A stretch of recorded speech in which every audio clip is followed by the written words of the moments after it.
So the book Mao and Markets, The Communist Roots of Chinese Enterprise.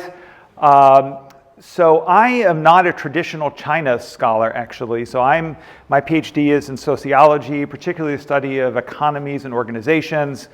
And about 10 to 12 years ago now, I started doing a lot of research on China based on my interest in really understanding environmental sustainability issues, social responsibility. Those were really important issues in China at the time and continue to be. Unlike the West, the Chinese government can have a lot of, sort of power to actually make changes, which I think, in many cases they have. But part of these last, 12 years, a lot of the work I've done in teaching is taking students to China. And, in many ways, this sort of graph encapsulates a puzzle that so many of my students had. So these students were not Chinese. They were, as you can tell, even though I'm at Cambridge now, I'm actually not someone who's originally from the UK. I just arrived in Cambridge actually in 2022. Prior to that, I spent most of my academic career, in the US, although I have, lived about 4 years in China teaching mostly at Shanghai Jiaoda, but also did some teaching at Peking University and a university in Chengdu. But when I would take students to China, so these were students that had never been to China for the most part, mostly had, understood China through the Western media. And we would go to, Beijing, Shanghai, they'd see these, amazing buildings and incredible infrastructure. And, we would actually send them out to do field work and, go and talk to, entrepreneurs on the street and businesses. And invariably, the students would come to me, some students would come to me at some point in the program and say, do you know what? China is not really a communist country, which really sort of, because I think in the West, at least what the media portrays, I think very much relates to, the experience of the Cold War with the Soviet Union, and not necessarily as much about the economic vibrancy and markets that are there. And so this really very much, I think, motivated a lot of the work that I've done to try to, understand the political economy of China, and particularly as it relates to business activity. So a lot of the research I do looks at actually firms themselves and their strategies and behaviors, and that's some of the evidence that I'll discuss to you. So this graph here, really, looks at the, shows this GDP rate, 9.25% over 40 plus years, which is, unheralded in U.S. history. Japan and Korea over the last number of decades had, impressive growth streaks, but nothing compared to what China has done.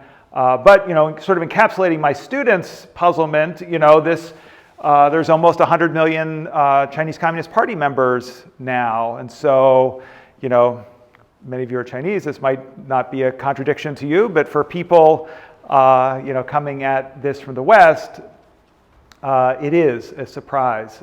And that's really the main audience. The audience for the book is really Western readers to try to help, sort of understand, China more from the grounds up a bit more.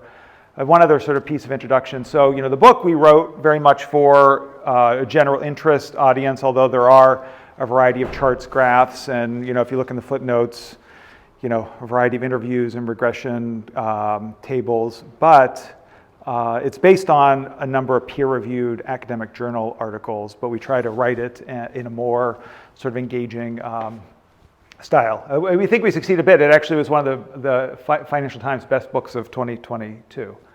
So it's great.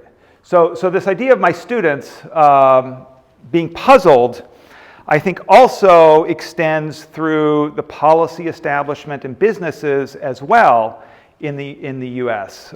So traditionally, thinking about the combination of markets and a more state-run, state-driven, communist or socialist society, the theories predict that, as a country economically liberalizes, that democracy, or at least political liberalization, will follow. This was very much, I think, undergirding most of U.S. policy, for most of the period since reform and opening. When China entered the WTO in 2001, Bill Clinton said something to the effect, I don't know the exact quote, but this is the equivalent of a one-way street, meaning it's going to be opened up markets, and then surely democracy will follow. And this, particularly in the the last sort of 5-10 years, I think has been proven to be an inaccurate assessment.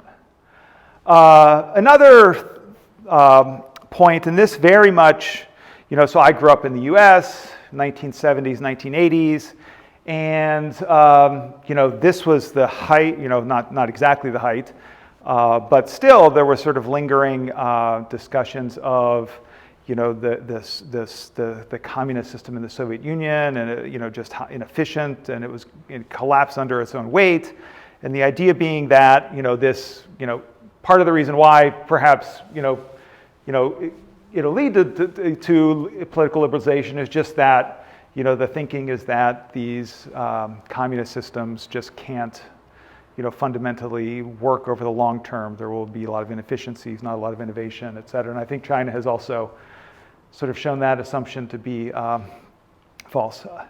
Another thing you see or hear is about the flexibility in post reform and opening. I'm sure you probably all recognize what this cartoon means. This is Deng Xiaoping, holding a black cat and a white cat. Famously, he said, it doesn't matter if it's a black cat or a white cat as long as it catches the mouse. The meaning being that, maybe some things will be planned, some things we markets, but if they all work and lead to economic growth, I will adopt all of those.